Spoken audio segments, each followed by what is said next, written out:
Welcome to the In-Between, where shift happens. This podcast is for anybody who has ever found themselves in that space in between what was and what's going to be. That space where life happens. The moment between where we are and where we're going. That space that is often uncomfortable to sit in. The stuff of life, the ups, the downs, the moments of connection and insight, and the moments where we can't see two steps in front of us. We will ask all the questions, maybe find some answers, and generally work at being okay in the mystery of the in-between. In today's episode, we are going to explore the question, can we afford to be silent?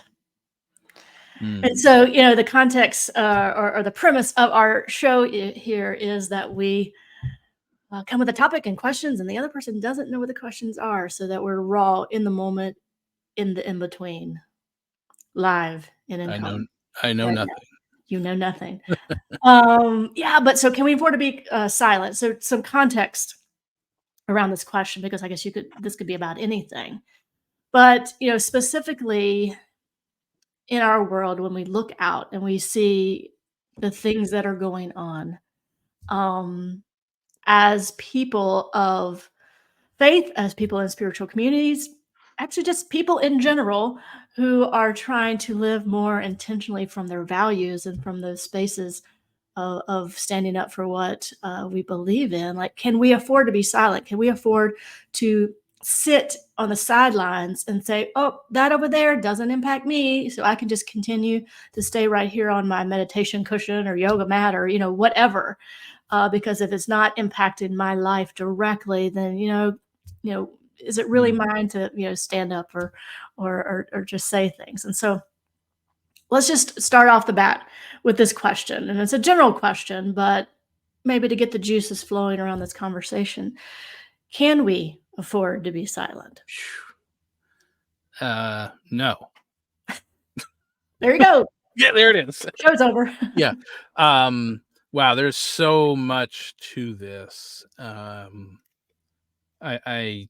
I think to boil it down to like one point. For me, definitely no. The answer for me is definitely no. But I think the premise of this for me is like, you and I are part of a spiritual organization where historically the teaching has been the way this has been taught and passed down, this philosophy has been in the realm of like, you are responsible for creating your life. And so if you find yourself in a situation, that's on you. And so it turns into like this.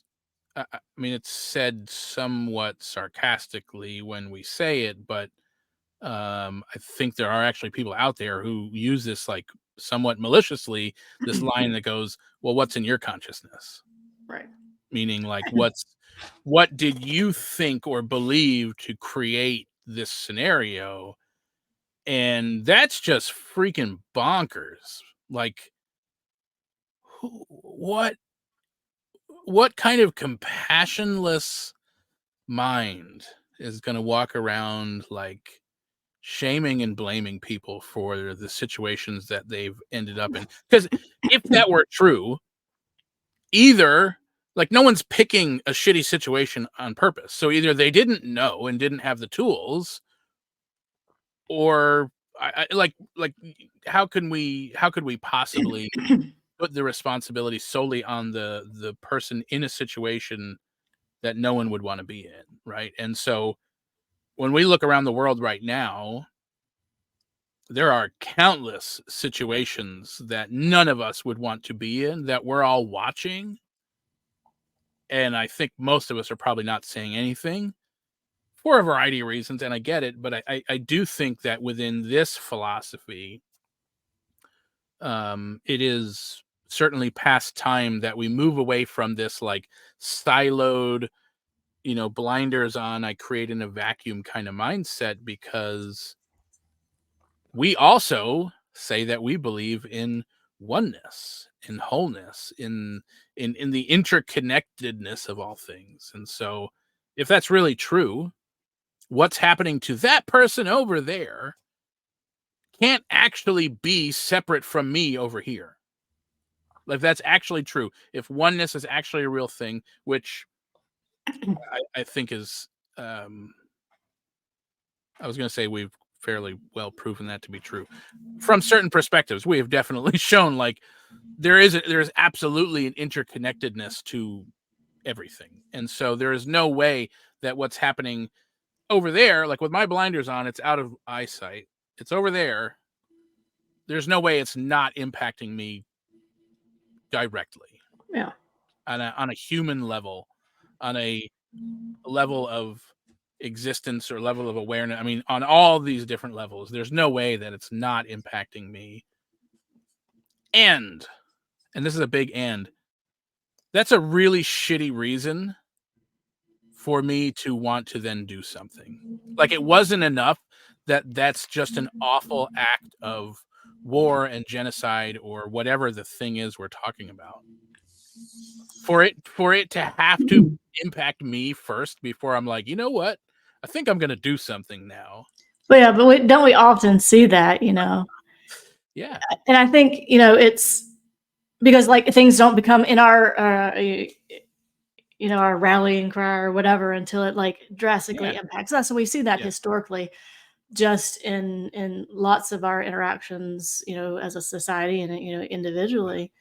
You know, I would also say that we can't afford to be silent for all the reasons that you said, but also the very act of the spiritual path or faith or those sorts of practices and principles and things that so inform our belief system, but those things are not just merely these little entities that exist outside of our experience, but instead, if our religion or faith or spiritual practice, or you know, you name it, however it shows up for you, if it does not compel us to engage in the world around us in a way that supports everyone, dare I say we're doing it wrong.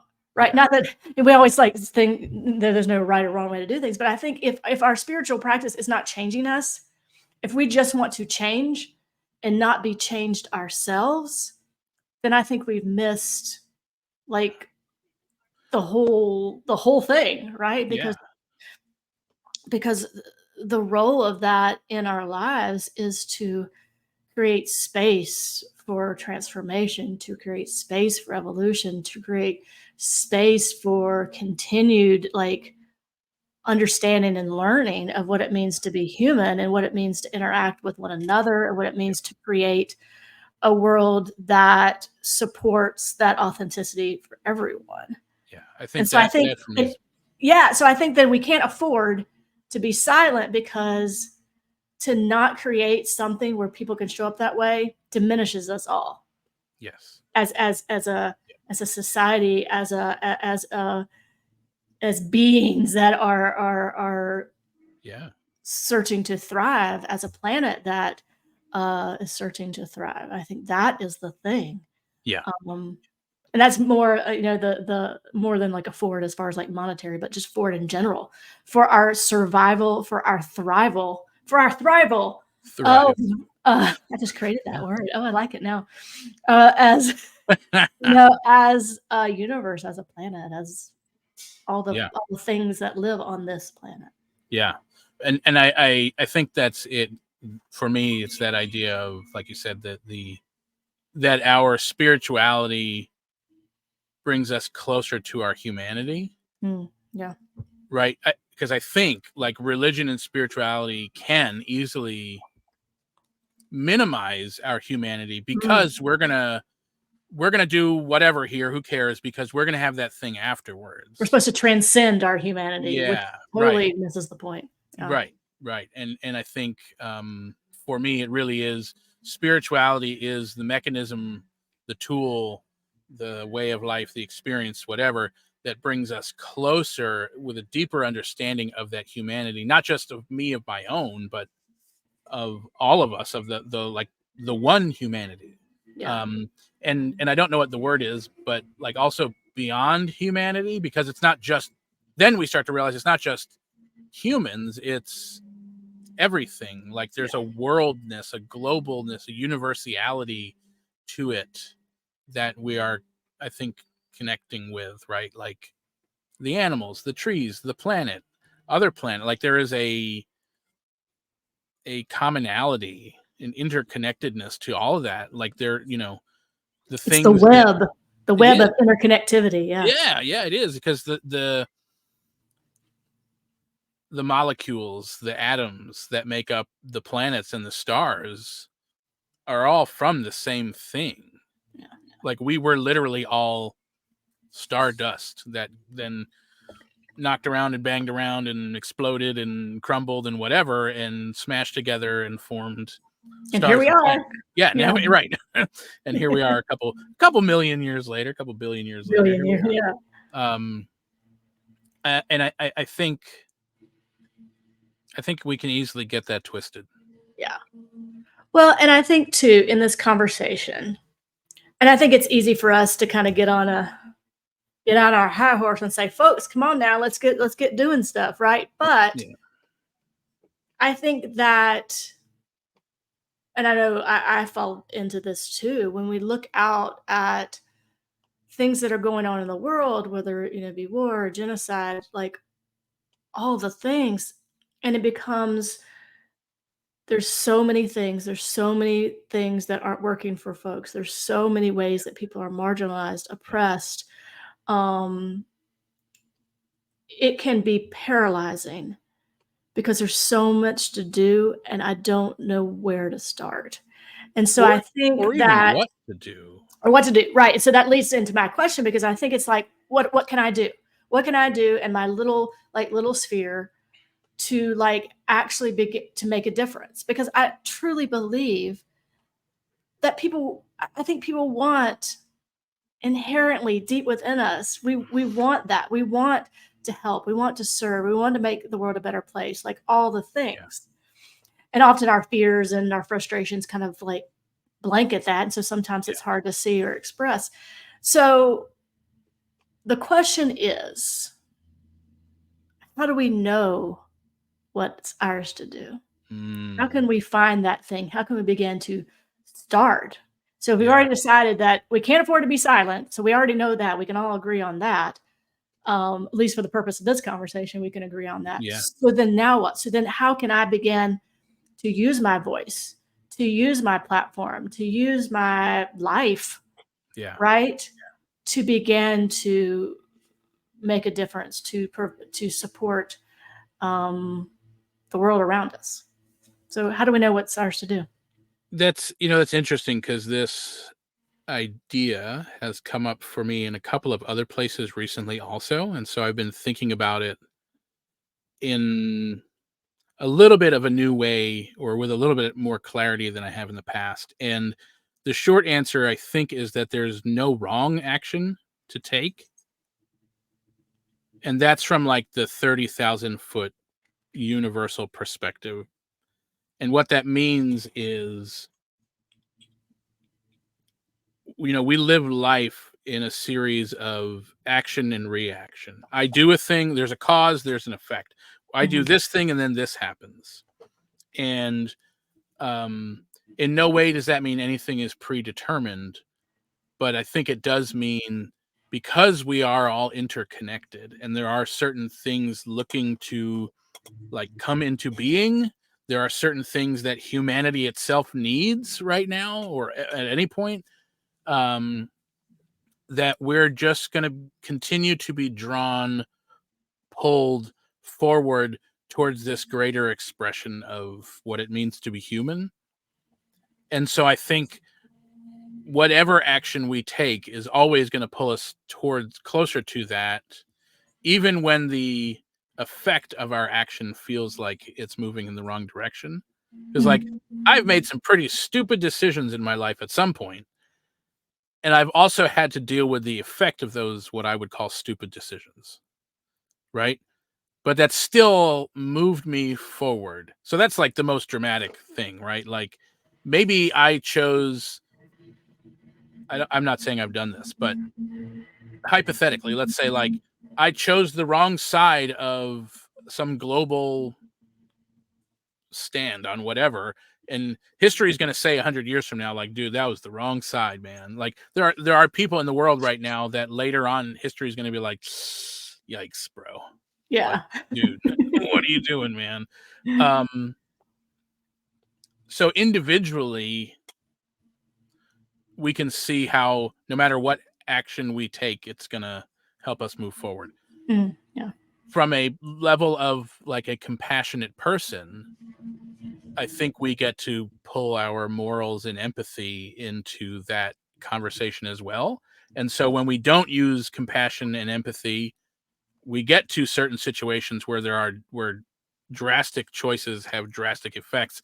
And that is what honestly I think we're seeing in the world right now. I think we're seeing decades of societal decision making that did not include empathy and compassion and understanding of our humanity. Right. Uh, so that's kind of like I think it's like the big picture answer. Like humanity is always going to move itself forward, and we get, we have the choice as people to choose what we're going to choose, and we will at some point find out whether that was a good decision or not. And hopefully, we are learning. There have been some really bad decisions made, and we get to hopefully not do them again and again and again. I think from a more realistic perception, um, you know, I, I think it's kind of similar. Like if we're looking to do something to help people, I don't know that it matters what thing we do if it's helping people. Just go out and do the first thing, right? Like the impact of what we're Yeah, doing. Yeah. right, right. Do the thing that's actually going to impact people in a positive way, right? Like whatever that is. And I will also say, like, as a white man growing up in the 80s and 90s, I was not taught in any way how to be like socially active in this way, like social activism, let alone like social proactivism. Like that was just not a thing Yeah. that was discussed or talked about. So um I think a lot of us, probably most of us, are living like trying to figure it all out. Like we weren't taught. It wasn't necessarily a thing that was talked about. um if you looked like me, if you were white, you know, I don't think it's a thing that was really talked about most of the time. Um, which I think feeds into that whole like it feels overwhelming because I don't know what to do. I'm just not used to it yet. And right, so like I Yeah. said before about like, wow, that feels shitty for that to be the reason for me to finally do something. Like personally, it felt shitty. It feels shitty when I think about that. Like, oh, I'd never even thought about it before, right? Um, Well, I think a good for me, like when I try to figure out when I get so overwhelmed, like what's mine to do, I think a good place to start is where are my strengths? What are the things that I'm good at, the things that come natural, the things that I'm naturally drawn to do, the things that I have gifts in, right? And so, and yeah, then yeah, do those things, activate those things in in a way that maybe you haven't before, right? If you have a certain skill or a certain strength around something that yeah, you've kind of, not really kind of exposed to the world, right? And begin to step in those ways. Because I think those gifts, those strengths, those areas that stir passion in us are for a reason.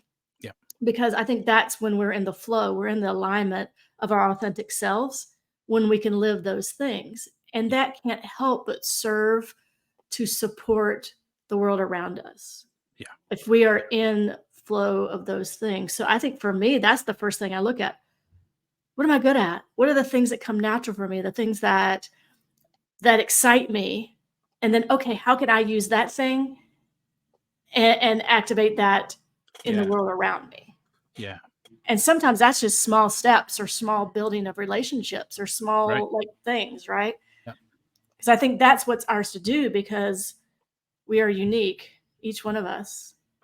And if we're all using those skills in a way that supports everything else, then it transforms everyone's experience. Yeah. Yeah. And it's interesting because I think that can often sound like some predetermined purpose or predestination or something similar, like it's out of our hands or something, Right. which It's not can be a true. really convenient excuse, right? Like, oh, It's not true. Yeah. yeah, but it's not, I think that's the like the shifting from this like dualistic us and them, me and you, I'm here, that's over there kind of thinking into this interconnected thinking where the pull comes from what's happening over there is affecting me. Hmm. And so I'm feeling pulled to do a thing. That pull will draw us in specific directions if we listen to it, I think, which is not predetermined, it is not predestined, right? It's like it's all happening at the same time, uh, you know, beyond time and space or whatever the word is. Um, all of that's happening like instantaneously, and so there is this like immediate response in all of us, whether we're paying attention to it or not. There is that immediate response which will pull us towards a certain thing, and I think that is, I mean, personally, I think that is the thing that moves us and excites us and gets us going, um, which helps in the long run, keeping us from burning out and exhausting ourselves. And we were talking earlier about how many fucks one has to give in a day, Right.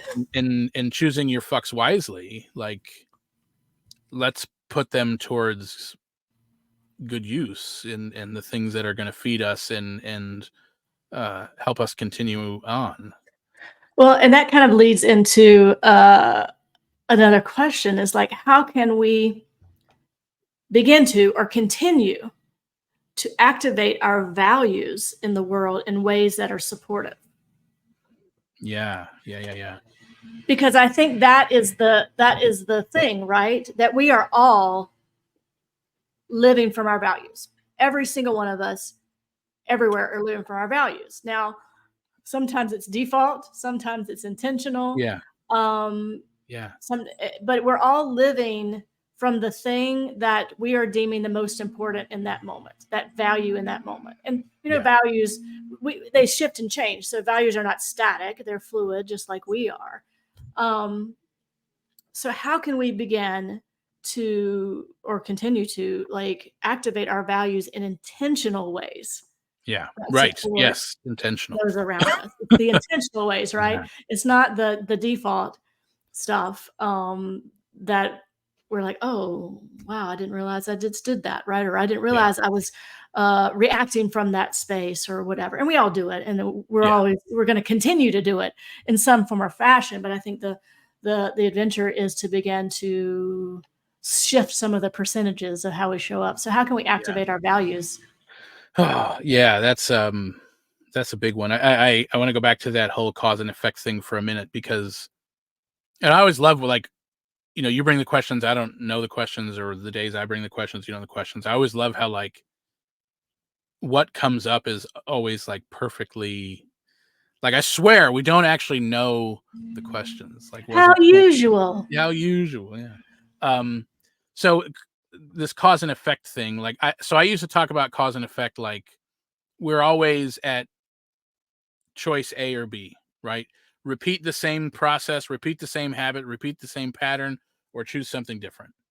And like so often we're just operating on that default thinking that we grew up with, that we learned, that we were taught, whatever, that that tends to repeat the same patterns. So we tend to run into the same people in our lives. We tend to run into the same scenarios, experience the same things. And the way I used to think about it was, we'll repeat the same thing until it becomes uncomfortable enough that we decide to not do that. We're like, wow, this is awful. Or we doom spiral into that thing and it can feel like it's getting worse and worse. Often, and I think this is like, I don't want to say by design, because I don't there's no one out there who designed it, but the way we are built, our psyche does this I would say on purpose. Like we are built to repeat these patterns so that when we have a good pattern, it works for us, right? We develop coping mechanisms that are important Right. until a certain point where they don't serve us anymore, and then it's like, well, we need to shift this, and hopefully by adulthood we've realized that. Now, our society doesn't talk about this a lot, and so we have adults of all ages walking around repeating adolescent, early childhood coping mechanisms, taking their toys from a board meeting, going home and getting upset, like that kind of thing. um I've never done that. no, me either. No way, no way, or anything like it. uh No, there's not.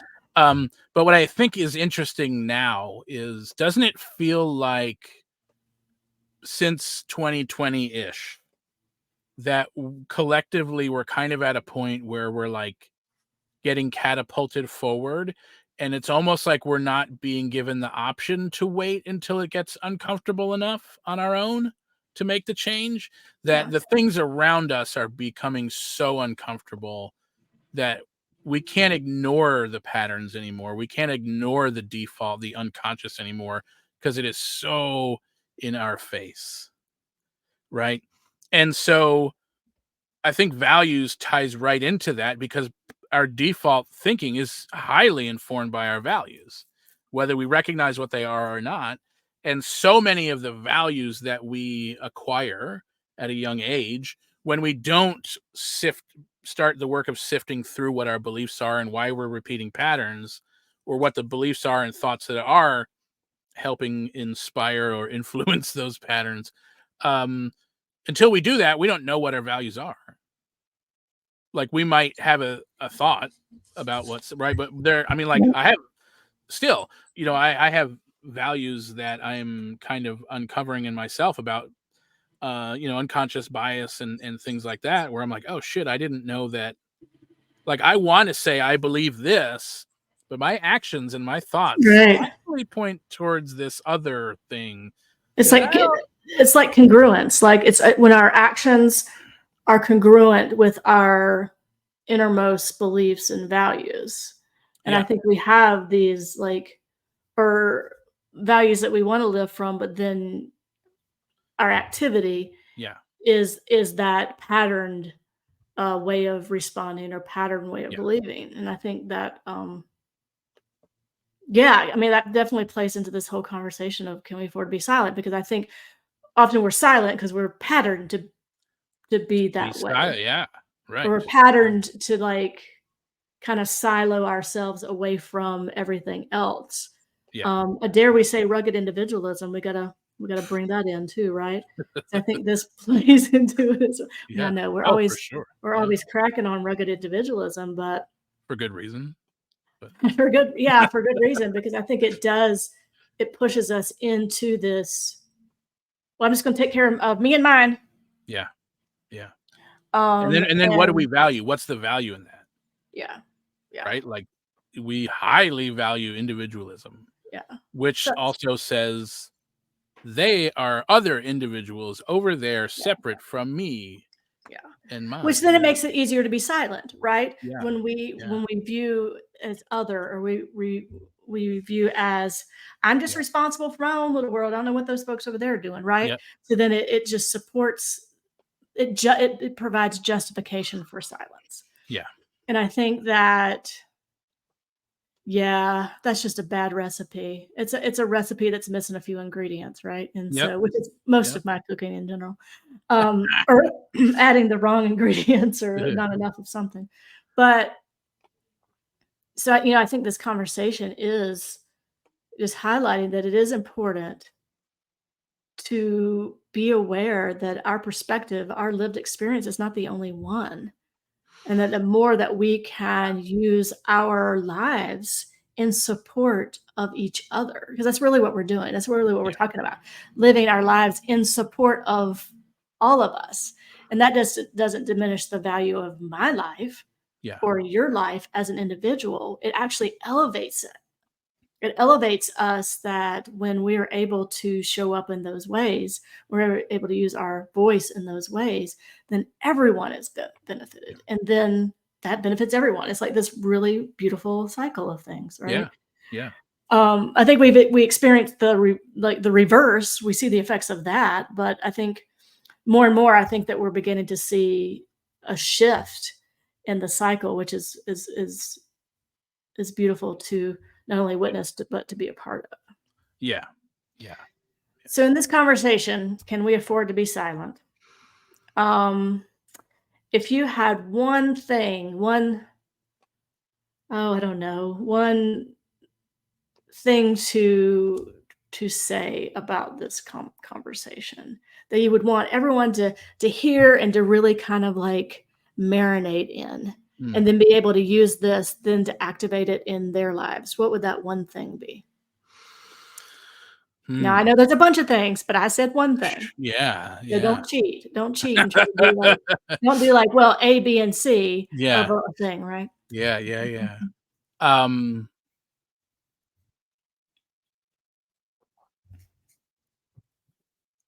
I think the one thing would be take care of other people. Like that's an instruction. Right? Like if It's a I good think bumper. for I think for so long we've been taught, told, shown to only take care of ourselves, whether that's been direct or indirect. Um, and I think that we're also at like an evolutionary point in humanity where, you know, you look back at history and there has been this group and this group and this group and this group and their land and our land and their land and their resources and our resources, and they have a thing we need, and so we're going to go take it. uh, at least from the perspective of Western history that is predominant in this part of the world. um I'm sure there have been other ways of being. I wasn't there, I don't know, I wasn't there for any of it, I don't really know. But the way it's taught here, the way it's perceived here, I think there are still a lot of people living in that mindset. And I think there are also a lot of people, like a critical mass is tipping towards a new way, or at least a way that's new for us, those of us who have come up through that. And it is about caring for people. I think it is moving away from me and mine and 2.5 kids and the white picket fence and a dog kind of thing that had its moment. Um, if it really were possible, it would have happened for everybody already. And if it really was beneficial, we all would have reaped the benefits already. And what we've seen is it worked for a decent number of people for a while and then just imploded on itself, right? Like the I think along with rugged individualism and our rightful nagging on it is also our rightful nagging on capitalism, um, where you have infinite growth in a finite system. Yeah. And right, like in biology, they call that cancer, Yeah. right? Like it just, it doesn't take a rocket surgeon to figure out A that rocket surgeon. yeah, yeah, it doesn't take a rocket surgeon to figure out that that's insane, you Yeah. know.